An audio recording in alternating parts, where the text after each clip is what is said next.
Hi guys, so today I thought I should tell you about my official, my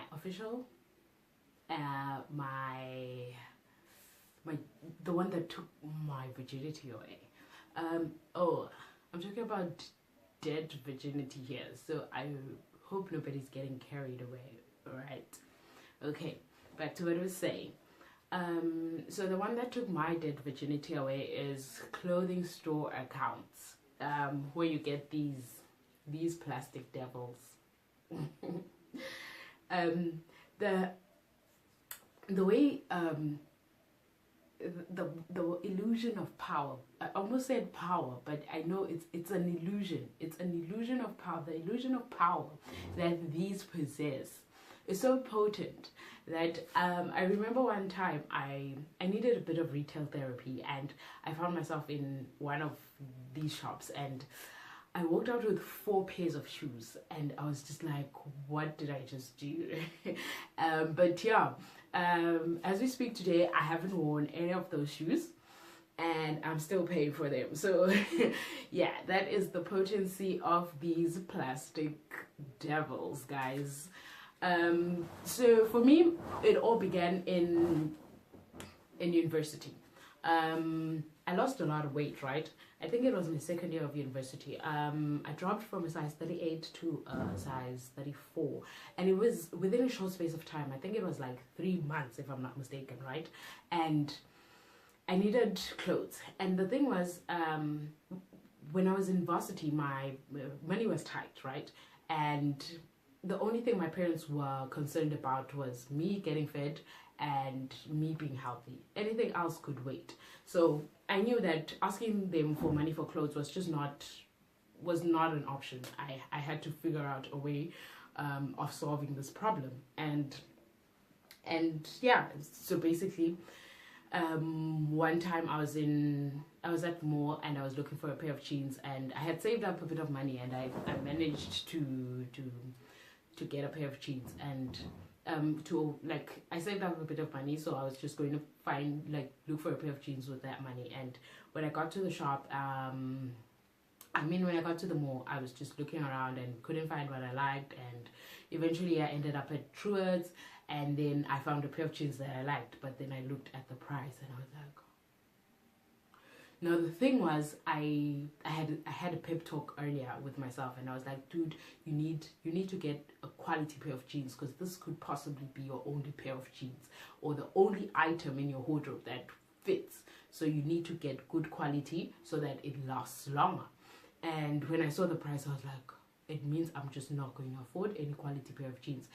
But while I was having that moment, a lady comes up to me and she's like, hi Sissy, can we open an account for you? I'm like, no, I'm not working. And she's like, yeah, I know. Oh, she's like, yeah, it's okay, we can still open the account. I'm like, no way. And she's like, so I'm like, no, I'm a student, so like I can't have an account, I can't open an account. And she's like, no, you can. I'm like, are you for real? And she's like, yeah, I'm serious. I'm like, okay, awesome, let's do it. And yeah, that's how I ended up with my first account. And I basically spiraled downhill from there, like, as you can see. But with that said, I feel like I can't really say I'm against accounts, like clothing store accounts, nor can I say I am for them. Maybe I can say I'm indifferent, right? Because I feel like in my situation, they worked for me. Like, to be honest, they really did work, because before I made my first purchase, I sat down with my expenses, with myself, and I was just like, okay, what are your expenses? On average, how much money are you getting at the end of the month? Like, what can you sacrifice, right? What can you sacrifice so that whatever money that you get out of that sacrifice, you can divert into paying for the accounts. And that's what I did. I stuck to my budget, and when it came to that, I was very strict and very disciplined. So for me, they worked in that sense. I just had a threshold, and I never made the mistake of going above that threshold. Like, I knew I had X amount of money that I can use to pay off accounts, so I made sure that my installments were never more than that amount, because like I didn't end up with just the Truworths account only. Like, by the end of the year, I had about 3 more accounts, and I had actually applied for 5, but then the 2, which was Woolworths, but then again, they just bougie like that, guys. It's Woolworths, so I'm not surprised they declined. And then there was Mr. Price Home. I wanted to bring some life into my bedroom, so I tried out Mr. Price Home, and they also declined. But anyway, yeah. So that's why I say I'm not really against them. I'm not, nor am I for them. I had a system, it worked. So I feel like if anybody else has a system and it works for them, do you, boo-boo? Like, it works. Like, for me, it worked, and I'm good. Like, I was good with it. And even when I did get my first job, I continued with that system. Set a threshold, never went above the threshold. It requires discipline, to be honest, though. It's not something you just you can do randomly. You require a lot of discipline, and I know most people consider these bad debt, and it's, to some extent, it's true. Like, they are bad debt, but for me, they worked, and I'm okay with that. But in them working, they worked to a certain extent, I must say, because when I lost my job, I didn't have a contingency plan on what to do when these when I get lost, what am I saying? I didn't have a contingency plan on what to do when I don't have a job to pay these off. So now I had the issue of, I need another plan to pay these off without a salary this time, because when I lost my job, I still had some debt. I had used up some of the credit I was given, so now I had to find a way to pay them off. But the solution that I came up with was mainly I had a conversation with my sister. I was like, dude, I have these, and I cannot afford the installments that come with them. So my offer to you is, if you need them, please use them. And that way, you will be the one paying the installment. I will be catching up behind you. So if you're going to spend maybe 500 rand, if your installments, if the overall installment is going to be 500 rand, you will be paying 500 towards whatever you have spent. And then I will be paying loyal 100 rand or 50, whatever amount that I could afford in that particular month is what I'll be paying. That way, the account remains up to date, yet I am also still trying to push in some money throughout in the same space. At the same time is what I'm trying to say. Yes. So that was the solution that I came up with, and it's working well for me. That's what I'm doing right now, and it's slow, and it's working, to be honest. It's the only option that I felt was going to work for me, so that's what I did.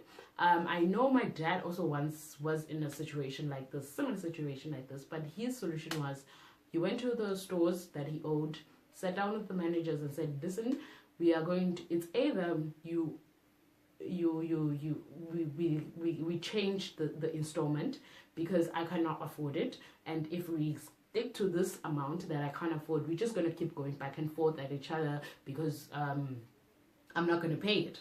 But if I commit to a certain amount that I am certain I'm going to be able to pay, then I guarantee that I'm going to pay it, and I'm going to pay off this money.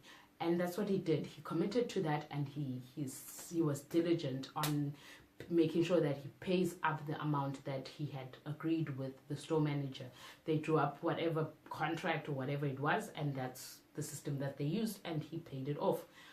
Obviously the store got more interest out of him, but it got him into a position where he was able to do more with his money, with the little money that he had, just to, like, because he was in a bad financial state, so he got to do more with the money instead of trying to pay large amounts of installments everywhere.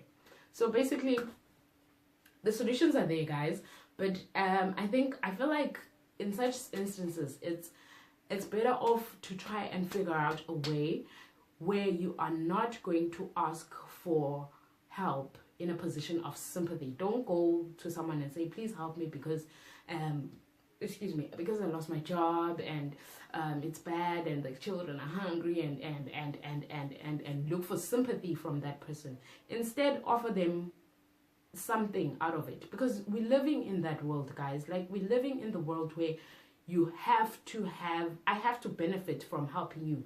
It's ugly, yes, but it is the way it is. So instead of complaining and not getting what you need, adapt to the system that's out there. Find a way to have someone benefit from your situation, while you are also benefiting in the long run. But don't use my kind of solution, because you need someone you can trust. If my sister decides to pack up and leave tomorrow, I'm stuck with all these debts. So try and find a solution that works for you and works well for you. But don't go at it looking for sympathy. Go at it in this mindset, I'm trying to solve this problem. And if it costs me more, it doesn't matter. But at the end of the day, what the final aim or target is that I should solve this problem. So yeah, guys, that's my story. That's my introduction to these. I call them plastic devils, by the way. So that was my introduction to debt. This was account stores, clothing stores, store accounts was my first official debt. Like, that was the recorded, like, I have a record of, yeah, basically that was my first official debt.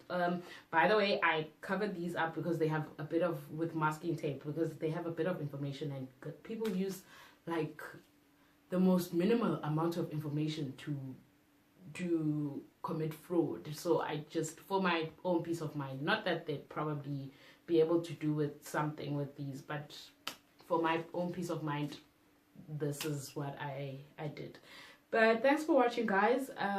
If you have a solution that you've tried out and it worked for you in a similar position, let me know, guys, and let me share it with the rest of the world. Maybe it could be helping someone, you know.